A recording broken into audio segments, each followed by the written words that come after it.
Hello everyone. তো আপনারা দেখতেই পাচ্ছেন আমাদের বাগানে কত কুমড়ো শাক হয়েছে।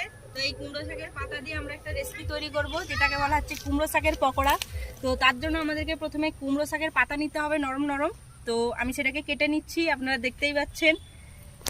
এইভাবে কুমড়ো শাকের ডগাগুলোকে আমরা কেটে নিচ্ছি। এগুলো খুবই টেস্টি হয়, খেতেও খুব টেস্টি লাগে এবং রেসিপিটা খুবই সহজ, এটা আপনারা খুব ইজিভাবেই তৈরি করতে পারবেন। তো তার জন্য দেখতেই পাচ্ছেন আমরা পাতাটা তুলে নিচ্ছি। তো এগুলো হলে হবে না, আমাদের আর কিছু পাতা লাগবে, তার জন্য আর কিছু পাতা তুলে নিচ্ছিল। দেখতেই পাচ্ছেন কতটা নরম এবং এই পাতাগুলো খুবই ভালো টেস্টি এবং এটা থেকে আরও অনেক রেসিপি হয়, যেটা আমরা পরে পরে আপনাদেরকে শেয়ার করে দেখাবো। এই দেখুন আছি, তো আমি রেসিপিটা করার পরে আপনাদেরকে দেখাচ্ছি। ওকে এভরিওয়ান, তো আমরা আরেকটা নতুন বাগানে এসেছি। আমাদের ছোট কুমড়ো গাছের পাতা এখান থেকে আমরা কিছু নিয়ে নেবো, যেহেতু সেখানে অতটাও ছিল না। এখান থেকে আমি কিছু ডগ এভাবে কেটে নিচ্ছি। এখান থেকে আমি বেশিটা নেব না, কারণ সবে ছোট গাছ, তো বেশি নিলে হয়তো গাছটা মুচড়ে যেতে পারে। তো আমরা 3 থেকে 4টা নিচ্ছি আপনাদেরকে দেখানোর জন্য। সেখানে তো আপনারা দেখতেই পাচ্ছেন আমরা বাগান থেকে বিকেলে কতগুলো সবজি তুলে এনেছি। এখানে আমাদের বাগানে টাটকা কুমড়ো রয়েছে, পাকা কুমড়ো। এটাকে দিয়ে কালকের একটা রেসিপি রান্না হবে। তো এখানে কুমড়ো ফুলের পাতা নিয়েছি, যেটার থেকে আমি এক্ষুনি একটা সন্ধ্যেবেলা একটা নাস্তা তৈরি করব।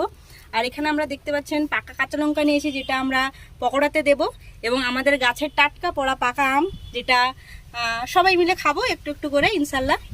তো তো আপনারা দেখতেই পাচ্ছেন। এবার কুমড়ো শাকগুলোকে আমরা একটু ক্লিন করে নেব, ঠিক আছে? তো তার জন্য এটা কিভাবে কাটতে হয় আপনারা দেখে নিন।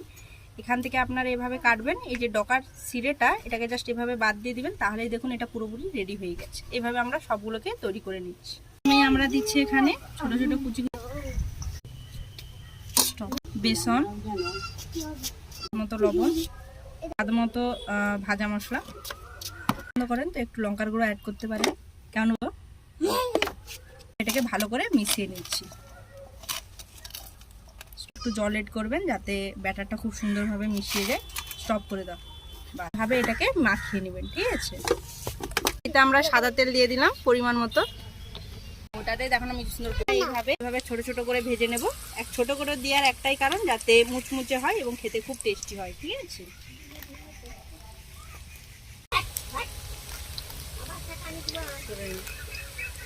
হালকা আছে, এভাবে আস্তে আস্তে আমরা ভাজবো সবগুলো।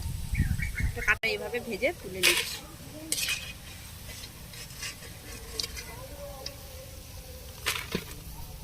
এইভাবে মুচমুচে পকোড়া একটা ডুবিয়ে দেখুন, এইভাবে আবার ডুবা আবার ডুবা আবার ডুবা। দেখুন এইভাবে ডুবিয়ে খাবে। তুই ডুবা, আমি কি ও স্টার্ট বলছি? আচ্ছা, 1 2 3 স্টার্ট।